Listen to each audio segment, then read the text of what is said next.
মহুয়ায় জমেছে আজ মোহ। কি কানে বেজে উঠছে পাড়ার পুজো প্যান্ডেল থেকে ভেসে আসা আশা ভোসলের গানের সুর। তবে গানের তালে মন নেচে না উঠলেও মহুয়ার ডাককে উপেক্ষা করে শেষাধিকার। শীতের শেষে পুরুলিয়া বাঁকুড়ায় বাংলার ফাগুন উপভোগ করতে গিয়ে মহুলে চুমুক দেননি এমন লোক খুঁজে পাওয়া মুশকিল। শুধু মানুষ কেন, এই মহুল কিন্তু আবার হাতি আর ভাল্লুকেরও প্রিয় সুরা। সেই উল্লেখ আমরা পেয়েছি বিভিন্ন বাঙালি লেখকের গল্পের পাতায়। তবে এই যে মহুয়া গাছ নিয়ে এত কথা, যে গাছ পুরুলিয়া বাঁকুড়া ঝাড়গ্রামের আদিবাসীদের বেঁচে থাকার অন্যতম রসদ, সেই মহুয়া গাছ নিয়ে কতটাই বা জানি আমরা। আজ তাই আপনাদের বলবো মহুয়ার কিছু অজানা কথা। মহুল গাছখানা আকারে কিন্তু বেশ বড়। আকারে প্রায় 20 মিটার পর্যন্ত লম্বা হতে পারে এক একটি মহুল গাছ।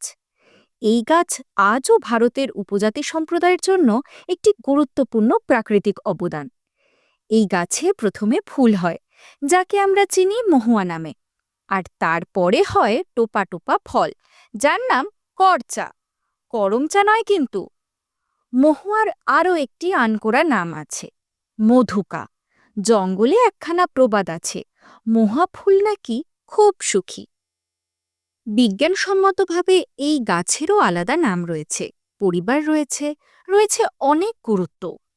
মহুয়াকে ইংরেজিতে Indian butter tree, south Indian Mahua ইত্যাদি বহু নামে ডাকা হয়। মহুয়ার বোঁটাগুলি ছোট আর পাতাগুলো অনেক ডিমের মতো দেখতে হয়। গাছের পাতাগুলো প্রায় 15 থেকে 30 সেন্টিমিটার পর্যন্ত লম্বা হয়। পরিণত অবস্থায় গাঢ় সবুজ হলেও কচি অবস্থায় হয়ে থাকে একদম ধূসর রঙে। শীতে সমস্ত পাতা ঝরে গেলেও বসন্তের আগমনের সাথে সাথে গাছ ভরে ওঠে হালকা ঘন সাদাটে নরম ফুলে। 10 বছর বয়স থেকেই ফুল দিতে শুরু করে একটি মহুয়া গাছ। হালকা ধূসর রঙের গাছ ভর্তি মহুয়া ফুলগুলি দেখতে কিন্তু দুর্দান্ত লাগে। গাছে যখন সম্পূর্ণ ফুল ফোটে, তখন ফুল থেকে ভেসে আসে মন কেমন করা একটা মিষ্টি সুগন্ধ। হালকা হলুদ রঙের মহুয়া ফুলের মিষ্টি গন্ধে ভারী হয়ে আসে আশেপাশের বাতাস। মহুয়া গাছের তলা গালিচার মতো ঢাকা থাকে ফুলে। এই গাছের ফল হয় একদম ছোট্ট ছোট্ট ডিমের মতো। মহুল গাছ খুব দ্রুত বড় হয়। ধূসর রঙের ছাল প্রায় আধা ইঞ্চি মোটা হয়। ফেব্রুয়ারি থেকে এপ্রিলে মহুয়া ফুল ফোটে, আর জুন থেকে জুলাই মাসের মধ্যে বীজ পেকে গেলেই এর থেকে সুপারির মতো আকারের ফল পাওয়া যায়। ফলগুলি কাঁচা অবস্থায় সবুজ থাকে, আর শরৎকালে পাকলে রং হয় কাঁচা হলদে। ফলগুলো বেশ রসালো আর টক মিষ্টি খেতে হয়, যার জন্য আদিবাসী আর জঙ্গলের পশু পাখিদের কাছেও এটি খুব মুখরোচক খাবার। ভাল্লুক নাকি রাতের বেলা এই ফুল খেয়ে মাতাল হয়। হরিণও মহুয়া ফুলের ভক্ত। এই গাছ মধ্য ভারতের বহু প্রাচীন গাছ। মহুয়া মধ্য ভারতের আদিবাসীদের উৎসব ও আচার অনুষ্ঠানের সাথে জড়িত, তাই ঐতিহ্য ও রীতি মেনে এই গাছকে তারা সংরক্ষণ ও লালন পালন করেন। ভারত ও বাংলাদেশ সহ ভারতীয় উপমহাদেশের সর্বত্রই অল্প বিস্তর এই গাছ দেখতে পাওয়া যায়। বাংলা, বিহার, উড়িষ্যা, মধ্যপ্রদেশ, ছত্তিশগড়ের জঙ্গলে প্রচুর পরিমাণে এই গাছের সন্ধান মেলে। মধ্যপ্রদেশ এবং ছত্তিশগড়ে মহুয়া সবচেয়ে জনপ্রিয়। মধ্যপ্রদেশ সরকার মহুল থেকে তৈরি মহুয়াকে রাজ্যের হেরিটেজ লিকারের মর্যাদা দিয়েছে। শুষ্ক অঞ্চলের গাছ হলেও আর্দ্র কোমল আবহাওয়াতেও বেশ ভালোভাবেই বড় হয়ে ওঠে এই গাছ। ছত্তিশগড়ের সুকমা, দান্তেওয়াড়া, বিজাপুর, জগদ্দল বা উড়িষ্যার রায়গড়, কালাহান্ডি বা বাঁকুড়া পুরুলিয়া জেলার ঘন জঙ্গল হোক অথবা রাস্তার দুপাশে প্রচুর প্রচুর মহুল গাছ দেখতে পাওয়া যায়। বিভিন্ন অঞ্চলে একে মহুলা, মধুকা, মোহা, মোভা, মহুভা ইত্যাদি আলাদা আলাদা নামে আদর করে ডাকা হয়। ঠিক যেভাবে আমরা বাড়িতে সবথেকে প্রিয় সদস্যকে একাধিক নাম দিয়ে থাকি। ভেষজ গুণেও মহুয়া অত্যন্ত সমৃদ্ধ। বহু যুগ ধরে মহুয়ার পাতা, বাকল, ফুলের নির্যাস ও তেলের বীজ নানা রোগের চিকিৎসায় ব্যবহার করা হয়েছে। মৌসুমী সর্দি কাশি, অগ্নিমান্দ, আন্ত্রিক রোগ, অর্শ, বাত ব্যথা, মাথার ব্যথা নিরাময় করতেও এর প্রচলন আছে। এছাড়াও পুরনো ক্ষত ও পোকার কামড় সারাতেও এটা বিষ ব্যথানাশক হিসেবে কাজ করে। সাঁওতালরা আজও মশার কামড়, কীটপতঙ্গের দংশনের ক্ষেত্রে মহুয়া বীজের তেল ব্যবহার করে থাকেন। মহুয়া গাছের কোমল হালকা সবুজ অঙ্কুরগুলি শাক হিসেবে রান্না করা হয়। বীজ বাদ দিয়ে মহুয়ার ফলকে কাঁচা ফল, যাকে কচরা বলা হয়, এই কচরা পুরুলিয়া বাঁকুড়া অঞ্চলে উপাদেয় সবজি হিসেবে রান্না করা হয়। এই ফলে প্রচুর বীজও থাকে, যা থেকে তোড়া তেল তৈরি হয়, যা চুলের তেল এবং রান্নার তেল হিসেবে ব্যবহার করেন ওই অঞ্চলের মানুষজন। মহুয়ার তেল ত্বকের জন্য খুব উপকারী।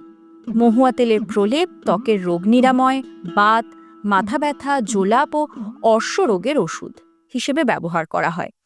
মহুয়া ফুল ও ফল উপজাতি লোকেরা ঐতিহ্যবাদী খাদ্য হিসেবে ব্যবহার করেন।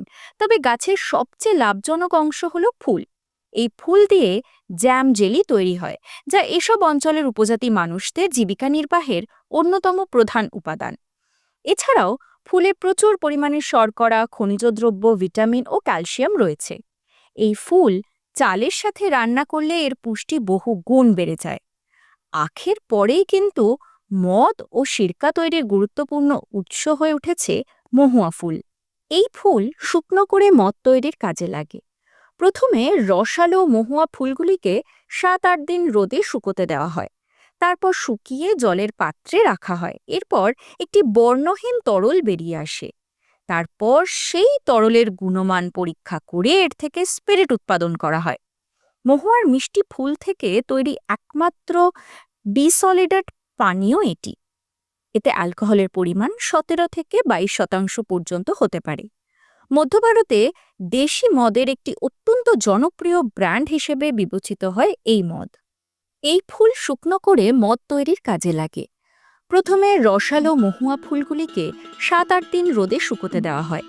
তারপর শুকিয়ে জলের পাত্রে রাখা হয়। এরপর একটি বর্ণহীন তরল বেরিয়ে আসে। তারপর এই তরলের গুণমান পরীক্ষা করে এর থেকে স্পিরিট উৎপাদন করা হয়। মহুয়ার মিষ্টি ফুল থেকে তৈরি একমাত্র ডিস্টিলড পানীয় এটি। এতে অ্যালকোহলের পরিমাণ 17 থেকে 22% পর্যন্ত হতে পারে। মধ্য ভারতে দেশি মদের একটি অত্যন্ত জনপ্রিয় ব্র্যান্ড হিসেবে বিবেচিত হয় এই মদ। শুধু মদ নয়, মহুয়া ফুল কিন্তু অ্যান্টিঅক্সিডেন্ট এবং ভিটামিন সমৃদ্ধ, যা রোগ প্রতিরোধ ক্ষমতা বাড়াতে সাহায্য করে। এই ফুলে 20% থেকে 50% ফ্যাটি অয়েল থাকে বলে অনেক সময় সাবান প্রস্তুতের কাজেও ব্যবহার করা হয়। আবার এইসব অঞ্চলে গবাদি পশুর খাদ্য হিসেবেও ব্যবহার করা হয়। আসলে মহুয়া গাছের কোনো অংশই ফেলে দেওয়ার মতো নয়। মহুয়া বীজের খোল সার হিসেবে চাষের জমিতে ব্যবহার করে থাকেন বহু চাষি। আবার অন্যদিকে মহুয়ার খোল মাছের উপাদেয় এবং পুষ্টিকর খাবার। পুকুরে উপস্থিত উদ্ভিদ ও প্রাণীদের জন্ম ও বংশবিস্তার এবং বৃদ্ধিতে মহুয়া খোলের গুরুত্বপূর্ণ ভূমিকা রয়েছে। বহু আদিবাসী মানুষের ধারণা মহুয়া খোল পোড়ানো ধোঁয়ায় রয়েছে সাপ ও পোকামাকড় তাড়ানোর ক্ষমতা। করচার বীজ থেকে এক ধরনের প্রাকৃতিক আঠা পাওয়া যায়। আবার এর তুষ সক্রিয় কার্বন তৈরিতেও ব্যবহার করা হয়। মহুয়া গাছের কাঠ বেশ শক্ত। ঔষধি গুণসম্পন্ন গাছটির কোনো অংশই আসলে ফেলনা নয়। মহুয়ার সঙ্গে বন জঙ্গলের মানুষদের কোথাও যেন একটা আন্তরিক যোগাযোগ আছে।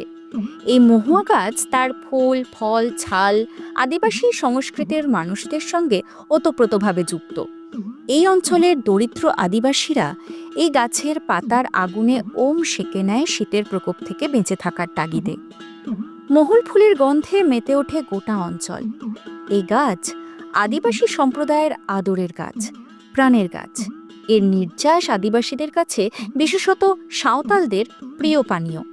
জঙ্গলের মাঝে মহুয়া গাছকে ভর করেই তাদের সাধের সংসারকে লালন পালন করে চলে প্রকৃতির সাথে মিশে থাকা এই মানুষগুলি। এই অঞ্চলের 8 থেকে 80 প্রায় সকলেই একটি বিশেষ ঋতুতে সকাল থেকে তৎপর হয়ে গাছের তলায় মহুয়ার ফল কুড়োতে চলে যায়। তারপর স্থানীয় পাইকারি বাজারে 30 টাকা থেকে 40 টাকা কেজি দরে বিক্রি করা হয় এই ফল। পশ্চিমবঙ্গের জঙ্গলমহল অঞ্চলে রুক্ষ আবহাওয়ার কারণে অন্যান্য ফল ফুল ফসলের চাষ প্রায় হয় না বললেই চলে। কিন্তু এই রকম রুখাসুখা আবহাওয়াতেও এত উপকারী ভেষজ গুণ সম্পন্ন গাছ যেন প্রকৃতির দরাজদান। আর স্থানীয় আদিবাসী মানুষেরা এই গাছকে সানন্দে গ্রহণ করেছেন নিজেদের জীবনে। পরিবারের বাচ্চা থেকে বৃদ্ধ প্রায় সকলেই এর ওপর নির্ভর করে থাকেন, হয়তো কিছু উপার্জনের আশায় বা ঘরোয়া কাজের ব্যবহারের জন্য। আদিবাসীদের কালচারেও মিশে আছে এই গাছ। আদিবাসীদের বিয়ের মণ্ডপের মূল স্তম্ভটি এই গাছের ডাল দিয়েই তৈরি করা হয়ে থাকে।